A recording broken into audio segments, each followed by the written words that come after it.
आज का बाइबल का वचन प्रज्ञा ग्रंथ अध्याय 2 वचन 1 और 12 से 22। और आज का सुसमाचार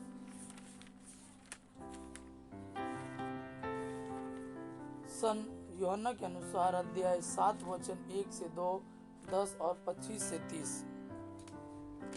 प्रज्ञा ग्रंथ अध्याय 2 वचन 1 और 12 से 22।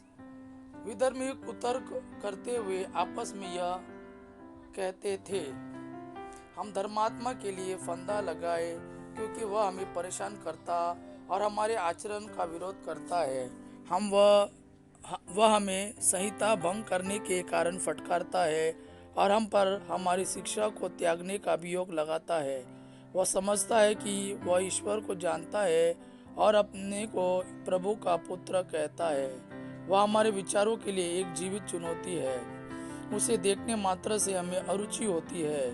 उसका आचरण दूसरे जैसा नहीं और उनके मार्ग भिन्न है।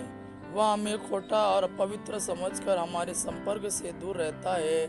वह धर्मियों की अंतगति को सौभाग्यशाली बताता और शेकी मारता है कि ईश्वर उसका पिता है।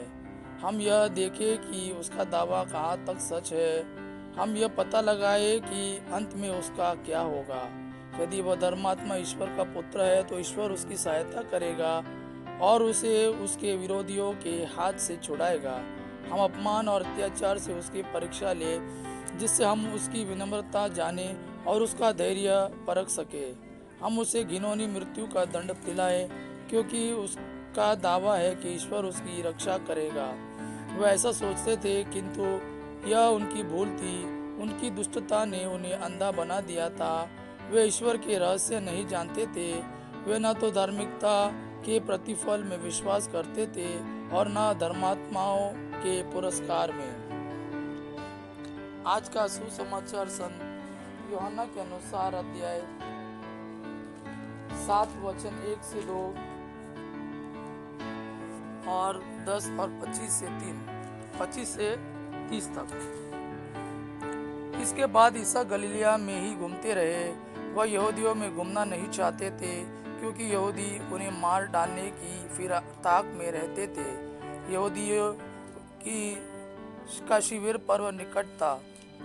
बाद में वह जब उनके भाई पर्व के लिए जा चुके थे तो ईसा भी प्रकट रूप में नहीं, बल्कि जैसे गुप्त रूप में पर्व के लिए चल पड़े। कुछ यरूशलेम निवासी यह कहते थे, क्या यह वही नहीं है जिसे हमारे नेता मार डालने की ताक में रहते हैं? देखो तो ये प्रकट रूप से बोल रहा है और वह इससे कुछ भी नहीं कहते।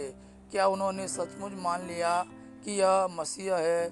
फिर भी हम जानते हैं कि यह कहाँ का है, परंतु जब मसीह प्रकट हो जाएंगे तो किसी को यह पता नहीं चलेगा कि वह कहाँ के हैं।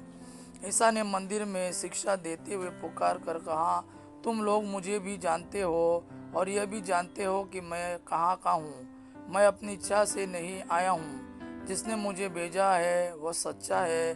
तुम लोग उसे नहीं जानते, मैं उसे जानता हूँ, क्योंकि मैं उसके यहाँ से आया हूँ और उसी ने मुझे भेजा है।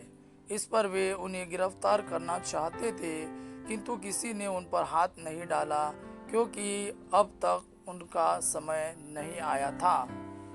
प्रभु का वाणी है। प्रभु को धन्यवाद। आबा पिता की महिमा और पुत्र यीशु का प्रेम आप पर सदा सर्वदा बना रहे। आमीन।